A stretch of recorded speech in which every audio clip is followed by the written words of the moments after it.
Before I get started, I do consulting on where you can move. I'll work with you to find the perfect place for you to move to. There's more information at the end of the video about that. Now let's get started. South Carolina. This southern state offers beautiful weather, historic charm, and the opportunity to take a step back and appreciate a slower pace of living. More and more people are relocating to South Carolina, and it's not hard to see why. The Palmetto State has some up-and-coming cities and some pretty cool beach towns, although Myrtle Beach peaked years ago. This state's in the top 10 for both poverty and crime, though. But things are changing a little bit here, and you might find the cost of living here is desirable. It's still 13% cheaper than the national average. Let's face it, South Carolina is not all crashing waves and swaying palm trees. There's some bad places to live in every state, and there's a bunch here, I'll tell you that. So here we are in the state of South Carolina. What a beautiful scene.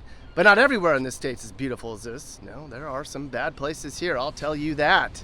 So how do we determine where the bad places are in South Carolina? Well, we ask people and we look at data. A lot of you folks in South Carolina are very vocal about telling me where the bad places are to live. Plus, we can look at data. Where the criminals are, where people are poor, where there's nothing to do, where the home values are down. That's where the bad places are to live in this state.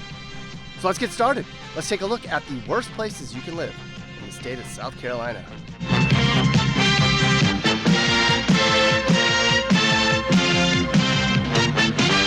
We're going to begin our tour of the worst places to live in South Carolina with a stop in Lancaster, located in the Charlotte metro area, about an hour south of Charlotte.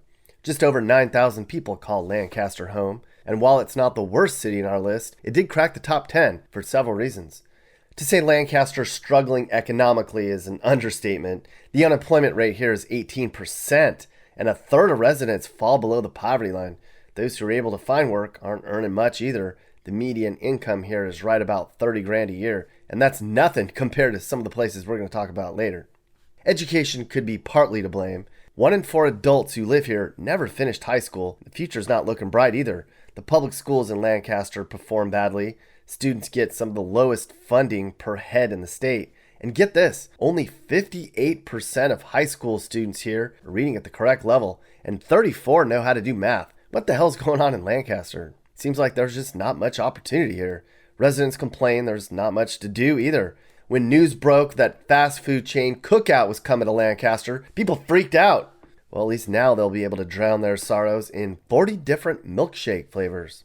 It's worth noting that just a 30-minute drive away in Rock Hill, things are much better. Okay, at number 9, we're heading down the coast to Myrtle Beach. I know, it's a super popular vacation spot for East Coasters, and it's the fastest growing city in the country in terms of percentage of new residents, but Myrtle Beach is a really bad place to live in many areas. While you might have wonderful memories of riding a giant Ferris wheel on the boardwalk or boogie boarding in the ocean, Myrtle Beach is downright dangerous and run down these days. The crime rate here is 4 times higher than the national average. That's just insane, but it's true. It's filled with cheap motels and large crowds, so Myrtle Beach has become a place where gangs gather and sell drugs and get into fights. And the tourists get into trouble too. Everyone's to blame. While the violent crime rate's kind of up and down, the property crime rate's the highest in the state.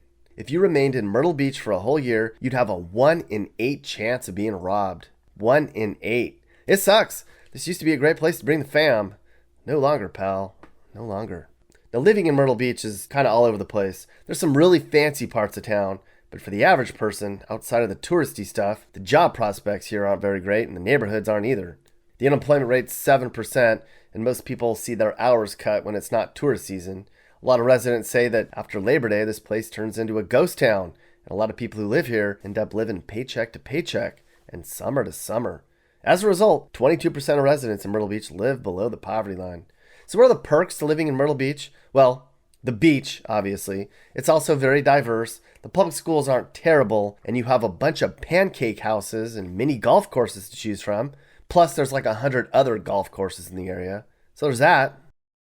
At number 8, Hartsville, located about an hour northeast of Columbia over in Darlington County. There's 7,500 people here. Hartsville's a small farming town, and it has its share of struggles. Since agriculture in this state peaked decades ago. It's hard to find a job here. 12% of people are out of work, and almost 1 in 3 residents are living below the poverty line. The average salary is $35K a year, and the median home value is about $147,000. Do you think those home prices are low? Wait till we get to some cities a little bit later. And just like we saw in Myrtle Beach, safety is a real concern in Hartsville. It has the second highest property crime rate in the state and the highest burglary rate.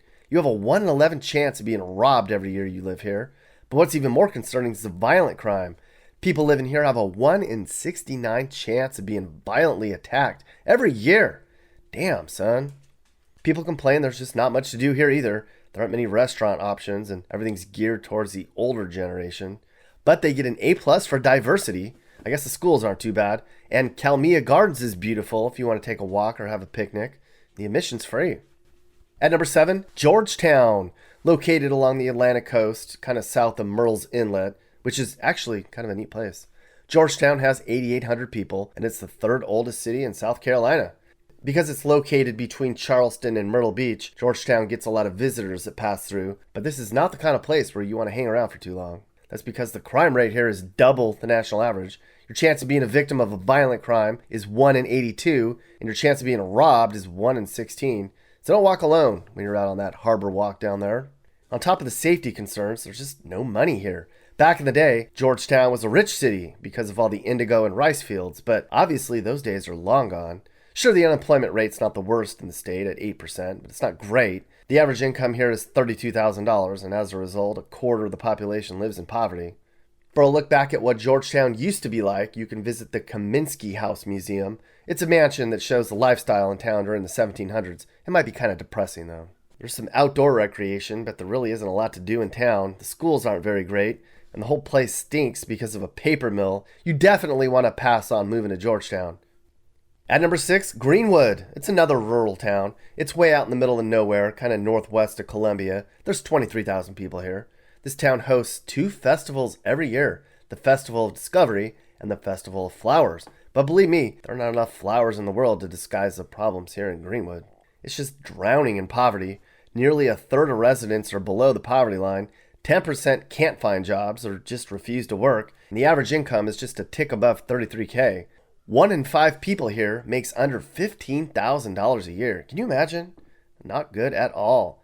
Home values are some of the worst in the state. The average house is like $100K, but don't fall for it. Greenwood also has the third highest violent crime rate in the state. The rate of rape cases here is the third highest in South Carolina. You can pretty much count on at least one violent crime happening here every single day. You have a 1 in 67 chance of being beaten up or attacked, and 1 in 18 chance of being robbed. So you'll want to have your guard up if you stop to smell the roses here. People living here say this town's just a joke. They say you're either one of the haves or have-nots. There's just little opportunity and nothing to do outside of hanging out at Sonic or the Walmart parking lot, and you have to drive about 2 hours to find better malls and restaurants. So while the Festival of Discovery sounds fun, there's not much you'll want to discover here in Greenwood. At number 5, Union, again, way out in the middle of nowhere, about a half hour south of Spartanburg. Are we seeing a pattern here? Rural South Carolina is a mess, people. Union's home to just under 7,800 people. It has the potential to be a small, charming town, but right now its main street's just a bunch of faded buildings and empty storefronts. The unemployment rate's 7%. It's not as bad as some other places on this list, but this small town is still struggling economically. 1 in 3 residents live below the poverty line, and a quarter of people living here make less than $15,000. That's right, 1 in 4 people here make less than 15 grand. Home values are $80,000 here, and that's only the 14th lowest home values too. I'm telling you, rural South Carolina is so cheap, people, but that cheap comes at a cost. I'm telling you. And while Union's the least violent place on our list, the property crime rate here is going up all the time. Right now, residents have a 1 in 14 chance of being robbed every year. People living in Union say it's a small town suitable for older people. There's just not a lot to do here for kids and teens. Parents have to schlep their kids outside of town to bowl or go see a movie or eat at a restaurant that's not fast food or to shop at stores that aren't Walmart or Cato's. And despite being bored, kids just aren't doing their homework here though. Union County High placed in the bottom half of all schools in South Carolina for test scores. The graduation rate's 75%, and 1 in 5 adults also never graduated. What the hell? Now we're going to stay in the northwest part of the state, I know. If you go about a half hour southwest from Union, you're going to find the 4th worst place to live in South Carolina. That's right, Little Clinton in Lawrence County, home to 8,000 people. Now, this town might have been a nice place to settle down back in its prime when the mills were still operating, but these days, life in Clinton is absolutely dismal. The town is full of vacant old buildings that are falling down. People complain there's trash on almost every street, and nobody really seems to want to clean it up. People also complain that drugs have taken over this town. Like others on our list, Clinton has its share of economic struggles. The unemployment rate's 11%. Most folks make way under $30K a year. And get this, 1 in 5 residents don't even make $10,000 a year. How is that even possible, people? This is the 21st century, and we're the wealthiest nation on earth. $10,000 a year? The crime here is really bad. It's like double the national average, too. Now, education in Clinton's a mixed bag. The public schools here report that every single student is economically disadvantaged. 1 in 5 adults never finished high school, but the middle and high school have gained statewide attention for their Science Olympiad program, and they have a 16-to-1 student-to-teacher ratio, so that's encouraging. But there's just not much to do here. If you can't find it at Walmart or Ingles, you won't find it at all. It's just a bunch of fast food restaurants for the most part. No wonder everyone's skipping town. Kids are leaving because there's nothing to do and there's no work. And so the town is literally aging itself out of existence. What the hell, Clinton? At number 3 is Abbeville. Again, another small city in the northwestern part of the state. This whole area up here near the Georgia and North Carolina border is just really troubled. There's 5,000 people in Abbeville, but it goes down by about a percentage point every single year. Abbeville's struggling with low wages and sky-high unemployment.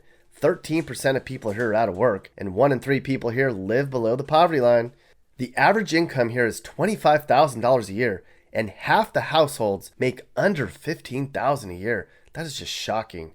Rural poverty in South Carolina. Housing, crime, and education are also problems here. The median home value is $92,000. The crime rate's way above the national average, and a quarter of adults never finished high school. Overall, your first impressions of Abbeville might be charming and historic, but you're going to quickly find out it's just a small town with nothing fun or interesting to do. Unless you count the Spring Festival, but that's not saying much. At number 2 is Chester, a teeny little place about an hour from Charlotte. There's only 5,000 people here, and many of them want to get out, but they're just kind of stuck here. Sure, Chester might have that small town charm. I mean, Main Street looks cute and the people here are nice, but there's just very little opportunity here. The unemployment rate here is 11%. 1 in 4 residents lives below the poverty line. Real estate prices are about half the state average, where you can get a house for about $67,000. Now, say what you want about low home prices, but they're that low for a reason, people. Here's an interesting stat. Only 7% of people in Chester have a 401k. And for such a teeny town, the crime is really bad. The violent crime rate here is 3 times the national average. People who live here have a 1 in 65 chance of being beaten up or raped. Gangs and drugs are a growing problem. And get this, there were 5 murders here last year, which is crazy. There's only 5,000 people here. I guess that means you have a 1 in 1,000 chance of being killed here. What the hell? And the worst place to live in South Carolina is Darlington.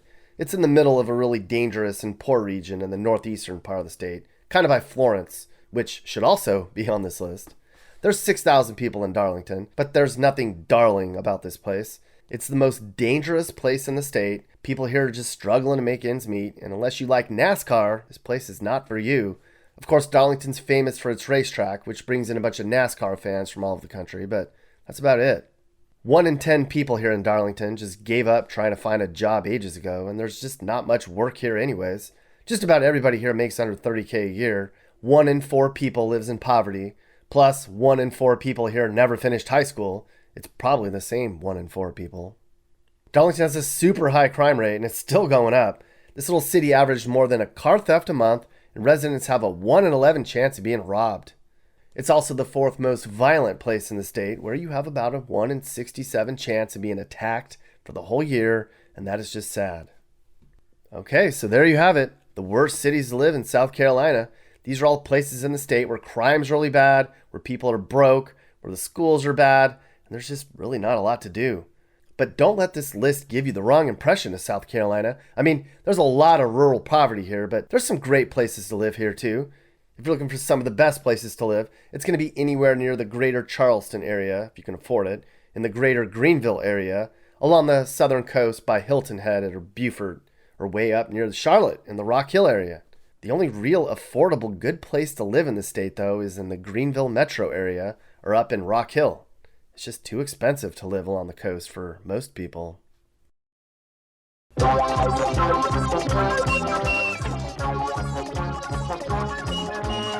I want to stop flying this flag, but that's impossible. I want to stop smoking so bad, but that's impossible. I want the heat and the humid to end, but that's impossible. I want to eat something that's good, but that's impossible. I fly my flag all the time. I smoke my pipe all the time.